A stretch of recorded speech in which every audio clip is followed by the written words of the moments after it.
Okay.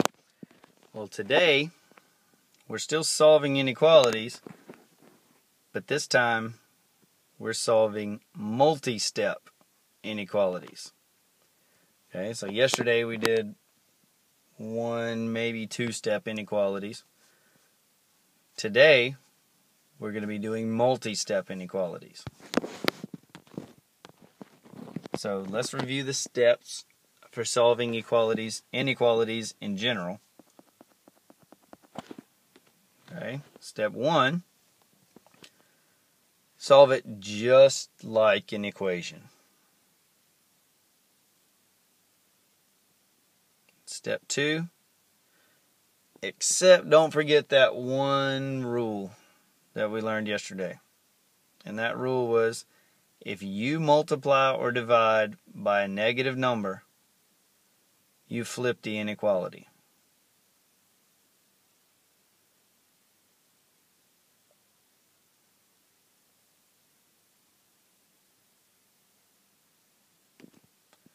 Alright, so this really isn't anything brand new, because if you can solve multi-step equations, then you can solve multi-step inequalities, as long as you don't forget step 2.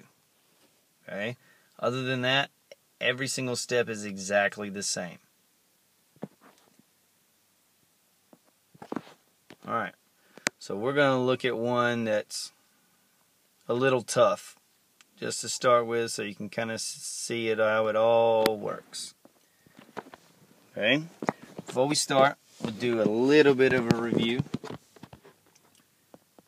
Okay? Remember, the first thing you have to do when you're solving equations or inequalities is to simplify both sides. You can't solve something if it's unsimplified. Or you can, but you're making your work a lot harder on yourself. Okay, so simplify both sides. Then, if you've got variables on different sides, then you need to get them on the same side. So putting all the variables on the same side. And then step 3, isolate that variable. Once you've done those 3 steps, then your inequality will be solved. So let's do this one together. This one's kind of long. Okay, I notice neither one of these sides is simplified. Okay, I have parentheses on both sides, which means I'm going to have to distribute. Okay, so first I'm going to distribute on the left. I've got my negative 5 times t and my negative 5 times negative 5, which is going to give me negative 5t plus 25. On the right, I've got my 4 times t minus 3. So 4 times t, 4 times negative 3, gives me 4t minus 12. And then I also just bring down the 8t because it didn't have anything to do with the distribution. I didn't do anything to change either side. I just rewrote them. So I'm not going to change my inequality either. I bring it down exactly the same. Now I can combine like terms. I've got 2 t's on the same side that I need to put together. So 8t minus 5t is 3t. So 3t plus 25. Still have 4t minus 12 on the right. And again, I didn't do anything that makes me change the inequality, so it stays the same. Alright, so I've done step 1. Simplify. Simplify has 2 parts. Get rid of the parentheses, get rid of the like terms. I've done both of those. Alright, so now I'm on to step 2. Get my variables together. Get them on the same side. Okay, so I'm going to go ahead and move this 4t over here with this other 3t. So I subtract 4t from both sides. Okay, could I move the 3t over to the right? Sure. Okay, but I'm going to move the 4t. So I'm going to subtract 4t from both sides. So that gives me negative 12 on the right, because the 4t's cancel, that gives me negative t plus 25. Okay, I didn't multiply or divide by a negative number, so I don't change the sign. So now I have negative t plus 25 is less than or equal to negative 12. So I need to move this 25 to the other side. So I subtract 25 from both sides. And I get negative t. I get negative 37. I didn't multiply or divide by a negative number, so I keep the inequality the same. Alright, now I don't have the t all the way by itself yet. There's times negative 1. So I need to divide by negative 1 on both sides.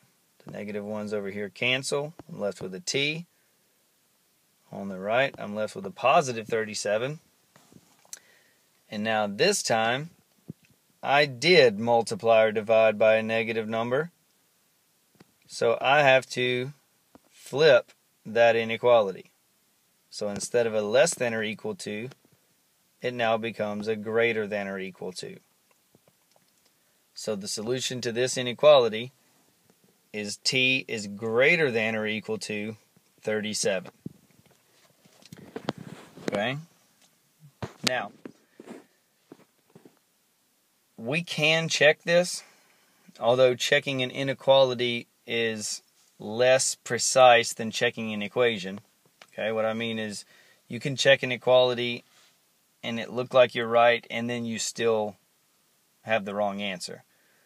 Okay, it's not like an equation where if you check it and it's right, then you know you're right.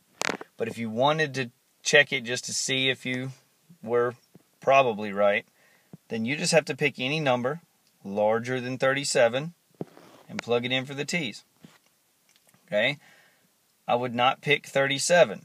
Although technically that's a solution, it's not going to let you know if this symbol is correct, because it will only let you know if the equals part is correct.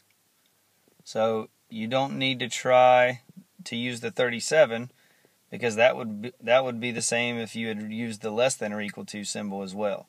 Okay, so don't use the 37. You could use 38 or 100 or 40 or any number you wanted to try to use that was greater than 37, and you could check it that way. Okay, but as you can see, this looks just like when we solved equations. Okay, we've been solving equations all year.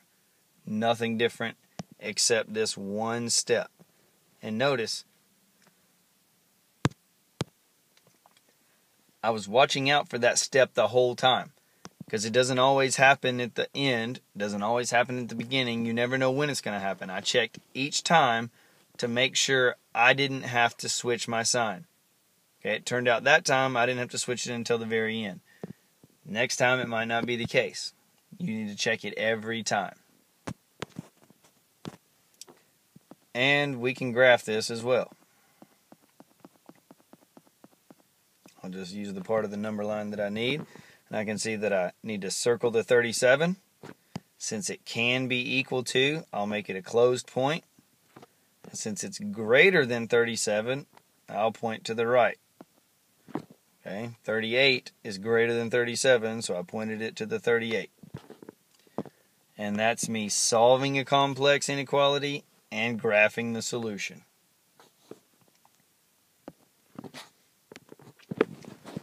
Alright. Now, you can also see how some of those ones that we translated at the beginning of the video yesterday, we could solve them.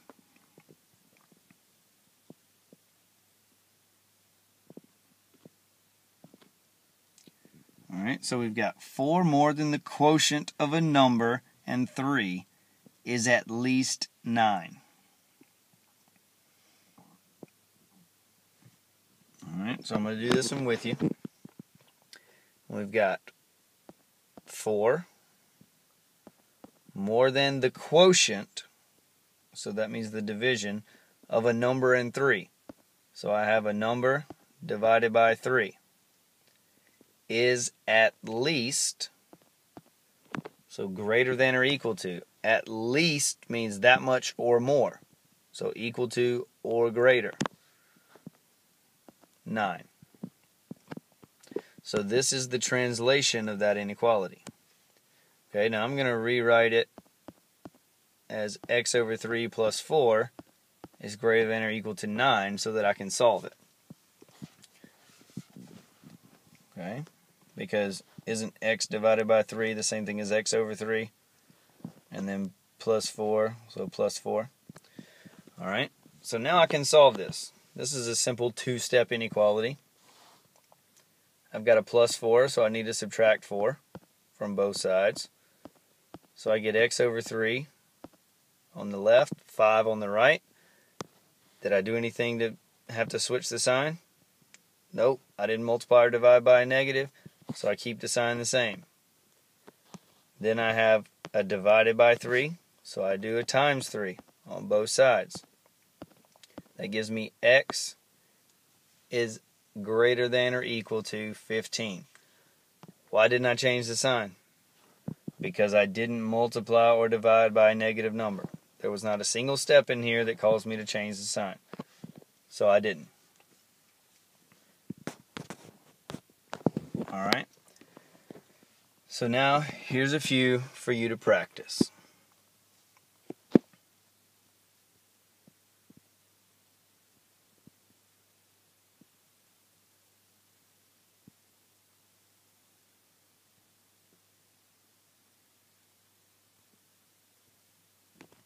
Alright. You need to solve the 4 of these inequalities. Okay? You don't need to graph them though, just solve them. Alright, you can go ahead and pause it, and then we'll do them together. Alright, so on the first one, again I have just a fairly normal two-step inequality. So I'm going to solve it just like I would any other equation. I need to subtract 1 to get rid of that plus 1. So then I have 3x equals negative 9. I don't know what that was. Alright, so I didn't multiply or divide by a negative number, so I keep the sign the same. Then I have times 3, so I divide by 3. 3's cancel, I get x on the left, I get negative 3 on the right. Do I flip the sign? No, I do not. There's a negative up here, the 9 is negative, but I did not divide by a negative number. I divided by positive 3. So I do not flip the inequality. And my solution to that is x is less than negative 3. Alright, the next one. Again, I need to get rid of the plus 2, so I subtract 2. And I have negative 4x and 20. I didn't multiply or divide by a negative, so I keep my inequality the same. Then I have times negative 4, so I divide by negative 4 on both sides. That gives me x on the left, negative 5 on the right. This time, I did divide by a negative number, so I need to flip the inequality. See, the difference here is I divided by a positive number here, but over here I divided by a negative number. Alright, so number 3. I need to get rid of the minus 10, so I add 10 to both sides. I end up with x over 5 and a 4. I didn't multiply or divide by a negative number, so I keep the inequality the same. Then I multiply by 5 to get rid of the divided by 5. And I didn't multiply or divide by a negative, so I keep the inequality the same. Alright, so number 4, last one.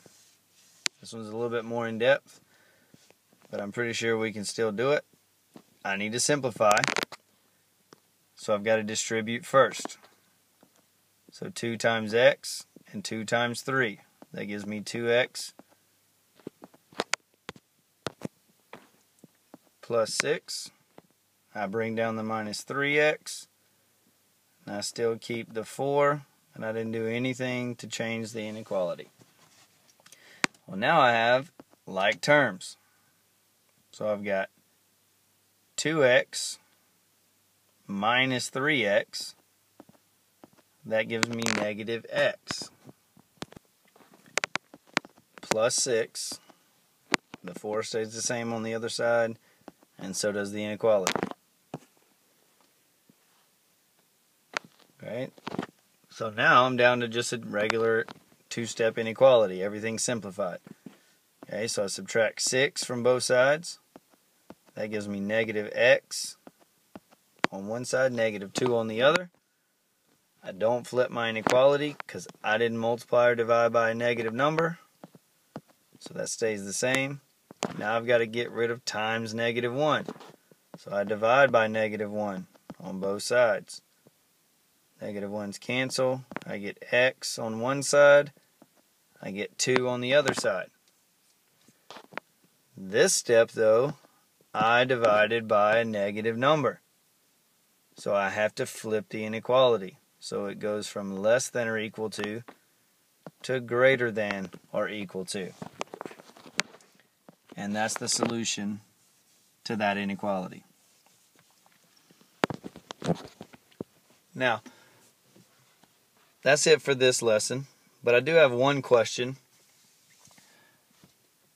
What would you say if I told you that this whole flip the inequality rule actually is a rule for equations too, just nobody ever told you? Okay? Well, think about it. Alright, let's say we have an equation like negative 2x equals 4. Well, we would have to divide by negative 2, right, on both sides. The negative 2's would cancel on the left. You'd be left with x. 4 divided by negative 2 is negative 2. But since you divided by negative 2, we have to flip the equal sign over. Well, if I flip an equal sign over, an equal sign is just two horizontal lines. So if I flip it over, it really just stays an equal sign. So that's why nobody ever told you, because it doesn't make a difference on an equation, because if you flip an equal sign, it's still an equal sign. Because if you're just looking at one solution, then it doesn't matter if everything else on the number line got flipped to the other side. That one solution is still the only solution.